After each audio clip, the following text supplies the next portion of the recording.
Oke, pernah nggak sih Anda kepikiran kalau pohon ditebang buat jadi kayu, kan ada kulit kayunya tuh. Nah, semua kulit kayu itu nasibnya gimana ya? Biasanya sih ya jadi limbah aja. Nah, itu dia. Biasanya cuma dibakar atau dibiarin membusuk. Tapi Anda baru aja berbagi satu riset yang, wah, menarik banget dari Journal of Renewable Materials. Riset ini ngelihat tumpukan limbah itu sebagai tambang emas. Betul sekali. Jadi misi kita hari ini adalah membedah gimana para peneliti ini mengubah limbah kulit kayu, khususnya dari pohon lamtoro, menjadi sesuatu yang sangat bernilai, papan partikel atau particle board. Yang biasa kita lihat di furnitur-furnitur modern ya. Tepat. Tapi bukan cuma itu. Ini bagian yang bikin saya paling penasaran. Mereka nggak cuma pakai kulit kayu sebagai partikelnya, tapi juga sebagai bahan dasar buat bikin lemnya, perekat yang lebih ramah lingkungan. Jadi benar-benar dari limbah untuk limbah gitu ya. Iya, jadi kita akan lihat semacam uji tanding nih, lem alami dari limbah melawan juara bertahan sintetis yang ada di hampir semua perabotan kita. Dan uji tanding ini penting banget karena ada masalah yang cukup serius dengan perekat tradisional yang selama ini kita pakai. Masalah apa tuh? Perekat yang dominan di pasar itu namanya urea formaldehida atau disingkat UF. Nah, menurut sumber risetnya, lem ini punya beberapa kekurangan. Yang paling sering dibicarakan itu emisi formaldehida. Formaldehida. Kedengerannya nggak asing. Ini adalah senyawa organik yang gampang menguap. Jadi, dia bisa lepas perlahan-lahan dari furnitur di rumah kita.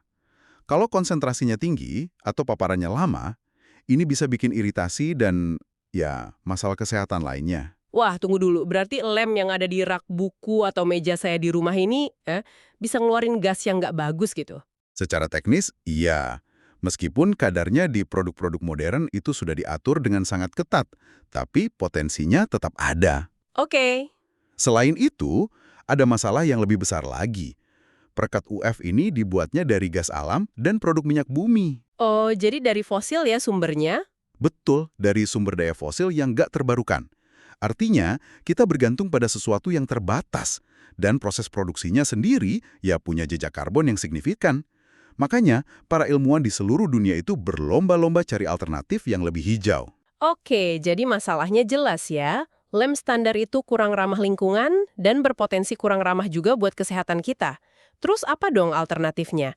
Dari mana para peneliti ini dapat ide buat lem baru mereka? Nah, lucunya, jawabannya itu tersembunyi di dalam limbah yang mau mereka olah itu sendiri. Harta karunnya ada di dalam kulit kayu. Namanya lignin. Wow, jadi harta karunnya selama ini ada di bagian yang justru kita buang. Itu luar biasa sih. Tapi lignin itu apa sebenarnya? Lignin ini pada dasarnya adalah polimer alami. Anggap aja ini lem supernya alam. Lem super dari alam, oke? Lignin inilah yang mengisi ruang-ruang di antara sel tumbuhan yang ngasih kekuatan, kekakuan, dan melindungi dari serangan mikroba. Tanpa lignin, pohon itu nggak bakal bisa berdiri tegak. Ah, oke. Dan poin penting dari riset ini adalah kulit kayu yang sering dianggap limbah itu justru kandungan ligninnya lebih tinggi dibanding bagian kayu utamanya. Jadi ini sumber yang sangat kaya, tapi sering terabaikan. Oke, jadi kulit kayu ini udah punya lem alami di dalamnya. Tapi kan pasti nggak sesederhana, oke, kita ambil terus langsung pakai kan? Gimana caranya mereka mengubahnya jadi perekat kelas industri? Tepat sekali. Disinilah inovasi kimianya berperan. Mereka pakai proses yang namanya demetilasi. Demetilasi? Iya. Gampangnya begini, bayangin lignin alami itu kayak gulungan selotip super lengket. Tapi sisi lengketnya itu masih ketutup lapisan kertas pelindung. Oke. Nah, proses demetilasi ini secara kimiawi itu seperti kita mengupas lapisan kertas pelindungnya. Tiba-tiba, seluruh permukaan lengketnya terbuka, jadi jauh lebih reaktif dan siap membentuk ikatan yang kuat banget pas dipanaskan. Ah, analogi yang bagus banget. Jadi kemampuannya buat merekat langsung naik drastis ya? Naik drastis. Kedengarannya canggih ya proses kimianya.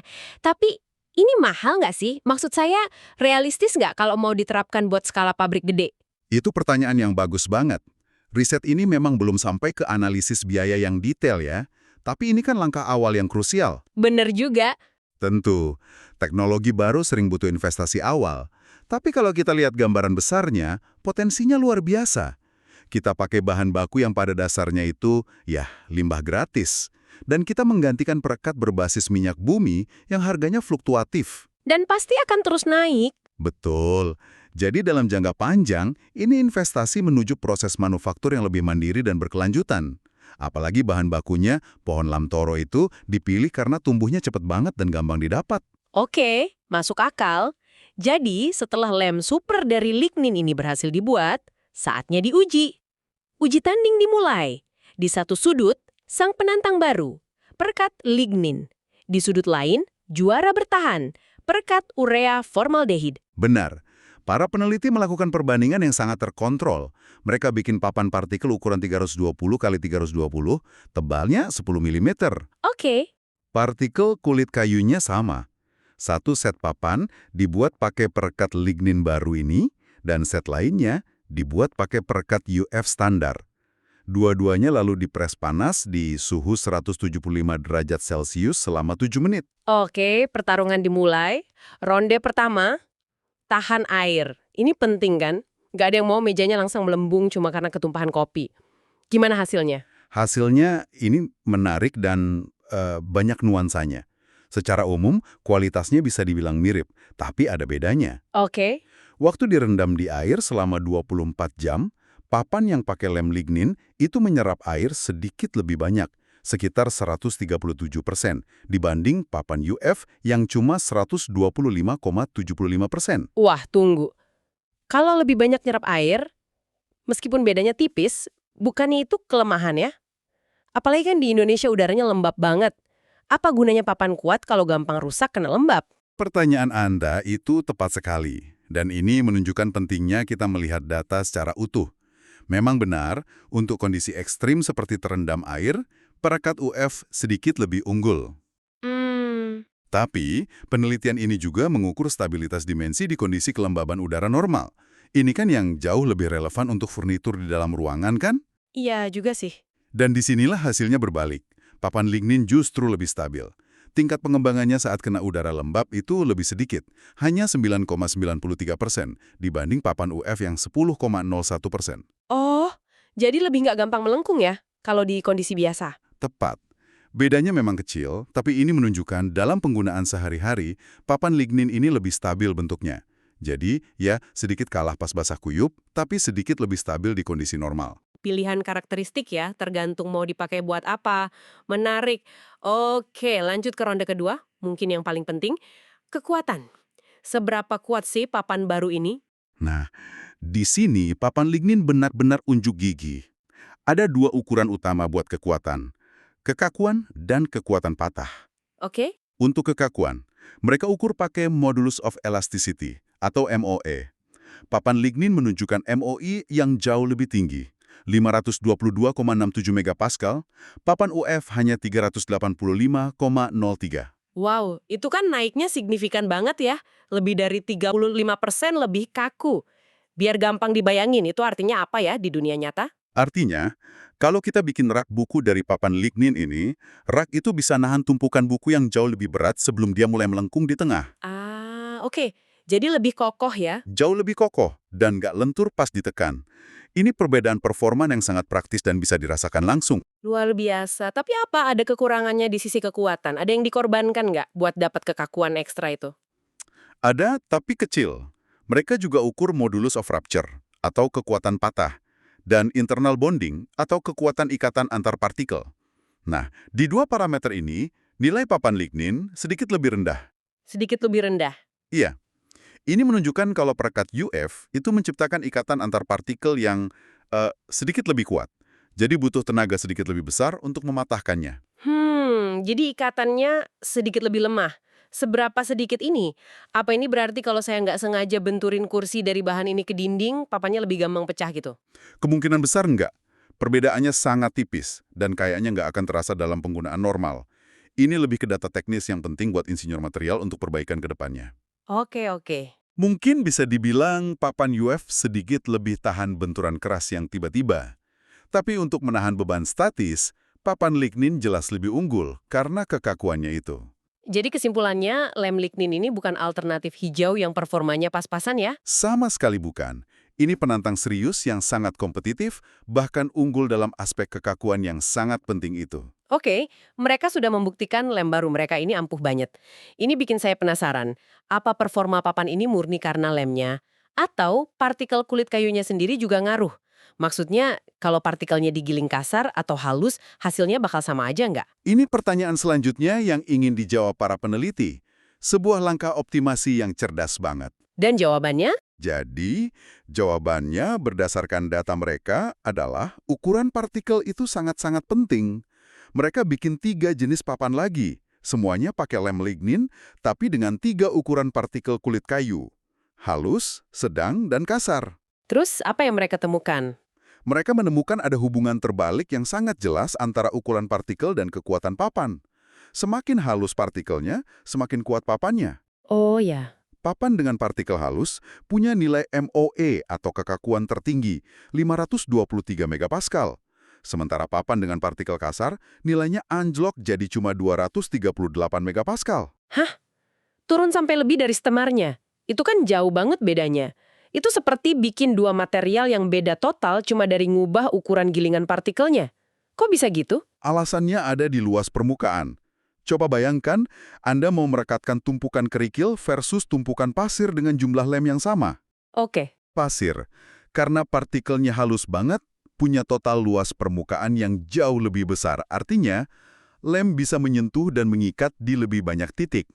Hal yang sama terjadi di sini. Partikel halus menciptakan jaringan ikatan yang jauh lebih padat dan merata. Jadi hasilnya papan jadi lebih kohesif dan kuat secara keseluruhan. Masuk akal banget. Betul. Terus, gimana dengan sifat lain? Kayak kepadatan dan penyerapan air. Apa partikel halus juga menang di semua kategori?